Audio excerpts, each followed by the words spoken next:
each sold separately.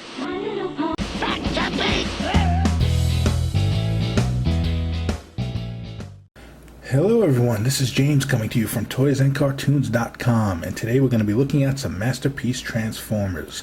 The handsome devil standing in front of you is Masterpiece Soundwave. He is the Hasbro and Toys R Us version of Masterpiece Soundwave, and in the background we have a familiar guy by the name of Optimus Prime. He's just going to be hanging out, make sure nothing funny happens. But we're going to be focusing on Soundwave and his little buddies. So, like I said, this is the Toys R Us version of him, and on his arm we see Laserbeak. Now, Laserbeak is hanging out on his arm. He's not just sitting there, he's actually attached. Let me pull him off and you will see that there is a little notch here on Soundwave's arm and some little notches on the bottom of Laserbeak's feet, meaning he could stay on there. It's not just a coincidence. They actually intended that to happen, and that is very, very cool. It's little things like that, as well as how good these guys look, that really make these Masterpiece figures stand out. Let's take a closer look at Laserbeak here. He is my favorite of his cassettes.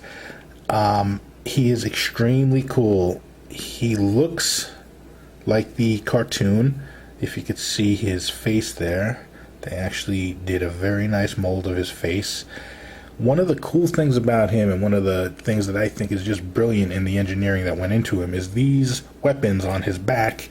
If you remember back in the 80s, we had to plug them in, and they served that purpose. They did fine, but here they're actually built in to Laserbeak. He is a self-contained unit.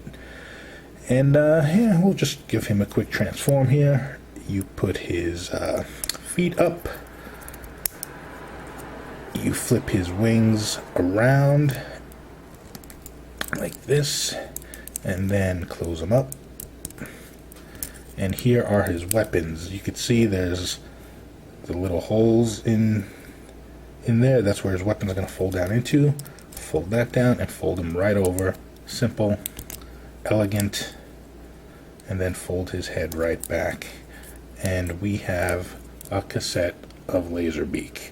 Very, very cool. This guy is great. I could see why Takara included him above all others, because he really, really is fantastic.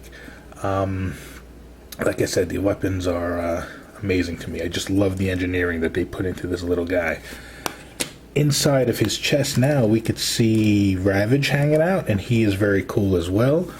I don't know who else is in there. I forget. Let's see if we could take a look. You see, the thing is, with Masterpiece Soundwave, he has a little button on the back. What that does is, you'll see if I could get this open. Sometimes they do get kind of stuck in there. It could be annoying, but it's okay. I will live with it. If what you're about to see, there we go, is true. And it is. There is more than one cassette in there. You could store up to 3 cassettes inside of Soundwave. Here we have Ravage all sealed up in his cassette form, and he is very cool as well. He's quite different than his 80s counterpart, and his weapons are also included as part of his body, not separate like they were back then. I haven't transformed him very much. Let's see if I remember. I know you have to separate the legs right here, like so. The head closes together, and there's something I didn't even notice at first. Let's see if I could get this in focus. His head looks cool, but there's a hole right there. I didn't even notice the first time I transformed him. He actually does have a nose. It is, I don't know if you could see it, it is in there in the molding. You just kind of have to, with your fingernail, pry him out.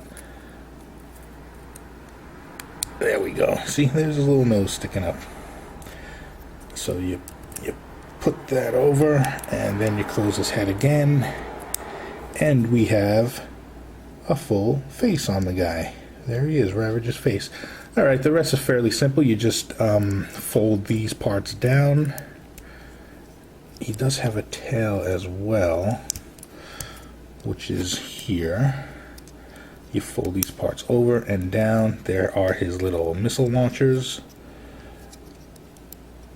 And he has good articulation on his legs. You can see there's a joint here for the hip, there's a joint where the knee would be, and there's an ankle joint. So you can position them in different ways. Same thing here with his front legs. There we go. And you just turn these around this way, I believe. And same thing, we have good articulation on his front legs as well. So there we go.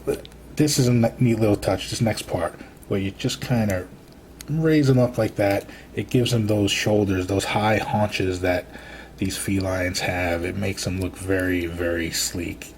I really like the look of him as well, and I'm very happy that they included the weapons as part of his body. So we'll put him off to the side. In there right now is Frenzy, no, it's Rumble, and let's see if I can get him out relatively easily. If not, I'll just leave him in there. These guys, sometimes they get stuck, like I said, and with Rumble and Frenzy, their arms, if you're not careful, they kind of could, like that, they're sort of separated, the arms, those are what turn into his arms, and it makes it very difficult to get out of his chest sometime. In there right now is Buzzsaw. We'll leave him in there, because he's the same as Laserbeak, just painted yellow. Alright, so there you go for the cassettes. I never transformed Rumble here. Here are his arms, and his legs fold down. His arms fold out, his legs fold down. You get the drift. There are his feet at the bottom.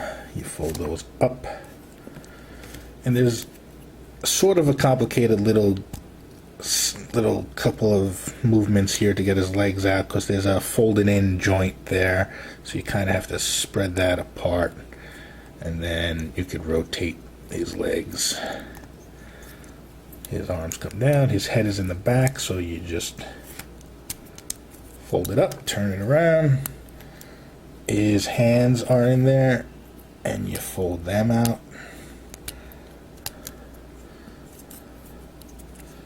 And we got him just about fully done. There's one last step, and this makes him extremely cool. Watch, everyone, watch. Let me get him in the light here. There, that little separation in his waist there. Again, little touches like that might not seem like much, but they make a whole lot of difference, because he just looks like he did in the cartoon. He looks great. And as you can see, when I was transforming, his arms and legs have pretty much full movement. He does come with his pile driver arms and his weapons. They come separate on this guy, not like the other guys. And you just have to detach his pile drivers from their housing here. You could even put this that held the pile drivers onto him in the back, but I don't see any real reason to do that. His weapons are stored in here. You just slide them out. Same thing with this one. You slide them out, close them up, and the pile drivers do move. Nice touch. And you basically just raise his arms like this. You fold in his hands to make it a little easier, and you just place the pile drivers on each arm. And like in the cartoon, you stick the guns in the back.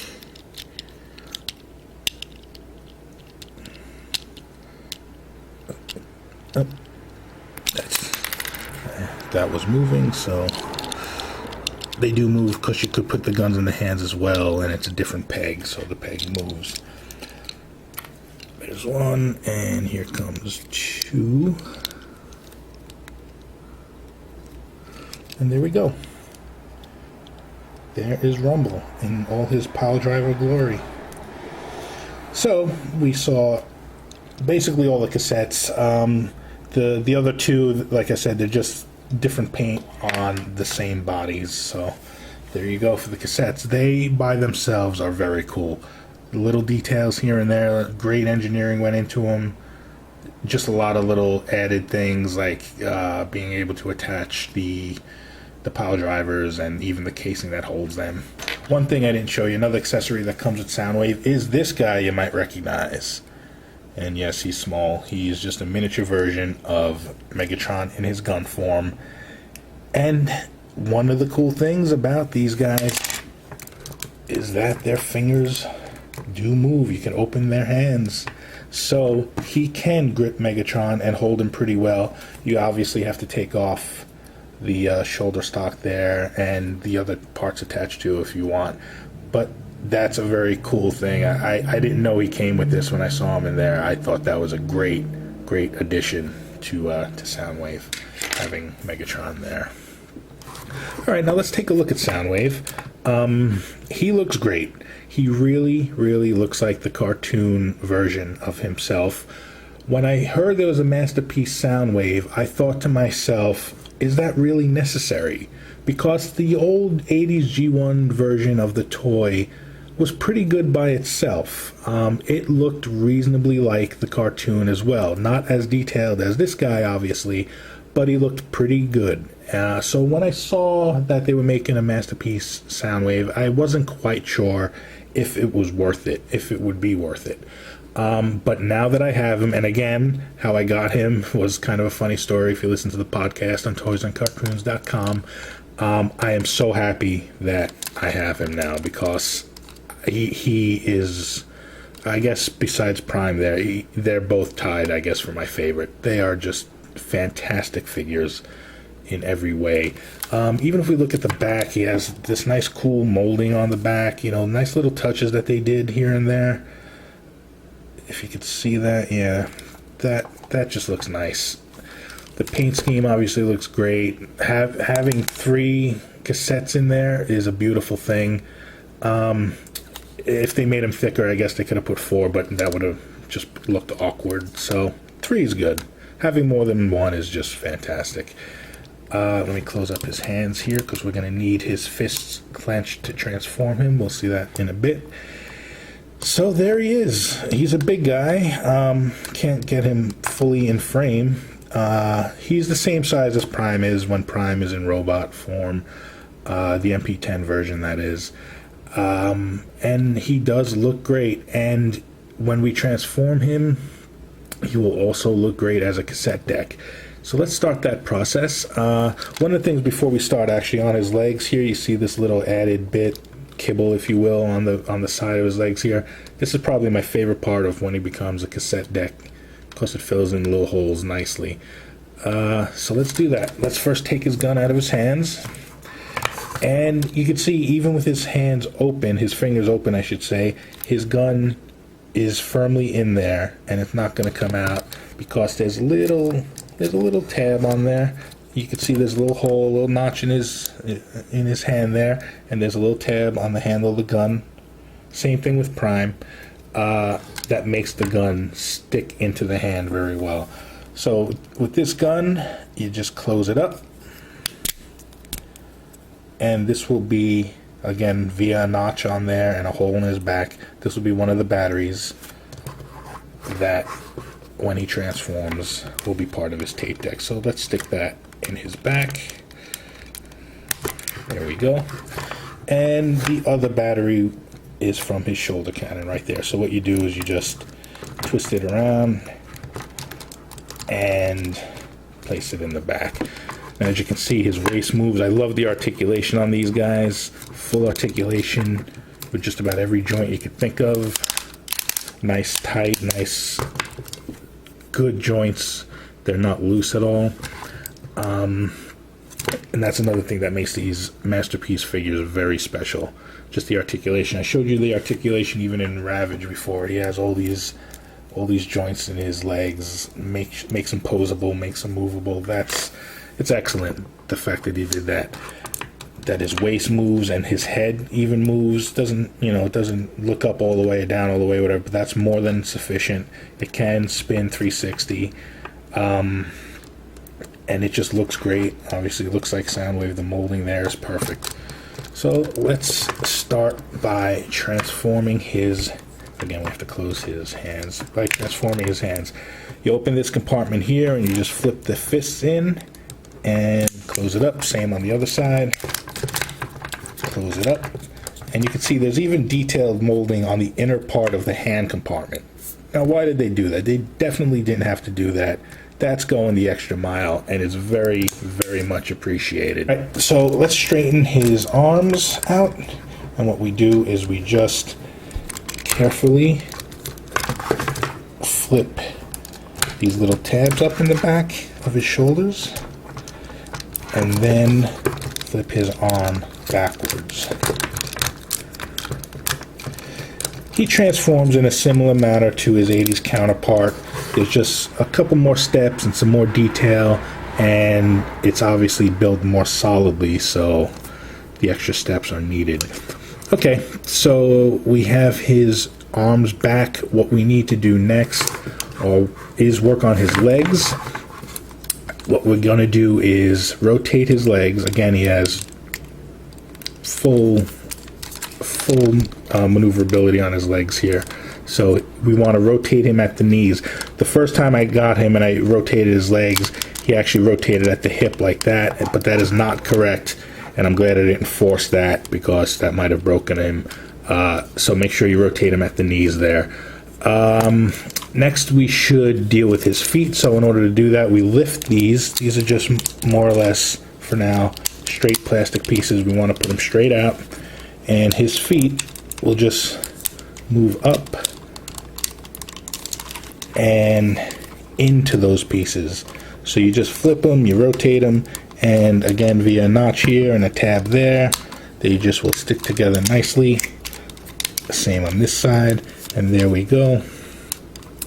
For now, his feet are fine. So we need to flip up his legs. They are going to go into the sides, just like his old 80s counterpart did. And we can already see his cassette deck form taking shape nicely. We should put his head away, because he just looks silly. A tough guy like Soundwave should not look like that. You just fold it back there. And now, to get his legs into position, there are little buttons on the side here. You push those, and it will allow you to push down the legs into position like so. There's one, and here's the other. And now close them up, and here is one of my favorite parts. There you go. Those two satisfying clicking sounds. Very nice. Very, very nice. And make sure that everything's in there nice and tightly. Now here's the parts on the side I was talking about before. You flip this down, same on the other side, and you just rotate them around like so, and they will fill in this little space nicely. Again, make sure that everything clicks together. And I said before, it was one of the coolest things on him, and I still think it is. The way he just fills that gap in and tightens up the side and makes everything nice and tight and even is really great. So we do the same on the other side. There it is. And last but not least are his buttons. And by the way, the fast forward and rewind buttons work. The others do not, but that's a nice touch. Flip those up and flip this part out, and then back down and up. And you're supposed to make sure that his arms are also tabbed in and clicked in nicely. It makes everything nice and tight.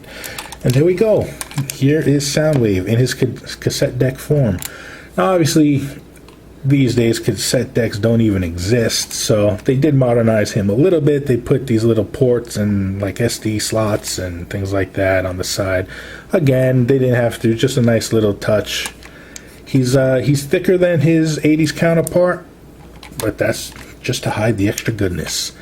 And there he is. He's, like I said, when you put him together and he clicks in nice and solid, it's a real great thing, because you know you got it. I love that, because the first time I did it, I wasn't quite sure. I didn't want to force things, and he was a little loose, and I was like, that's not right. These Masterpiece guys are supposed to look better than that, but then a little forced. I heard that click, and I was like, yeah, that's the way it's supposed to be. So I love the fact that they have these little touches, and even this front part here that we had to push up, nice, very nice. You didn't do that in the 80s, that's for sure. There he is from the back. He has his batteries there, and he is a solid, nice little piece. And why not? We'll put another cassette in there. So here's Laserbeak and Buzzsaw. Again, they're basically the same, just different paint. And here, if you could see, it's a little difficult. There is in the back there's a movable back that allows you to add more cassettes if you push down this button. So push them down, push that back, and it will allow you to put in more than one cassette. There's one, there's two. Neat little storage. And there it is, Masterpiece Soundwave. Ready to rock and roll, 80s style. So there you go. So yeah, check out toysandcartoons.com. We're going to be putting up some more videos, some more articles, some more podcasts. So check it out. This has been James looking at Masterpiece Soundwave. Thank you very much, and we'll see you next time.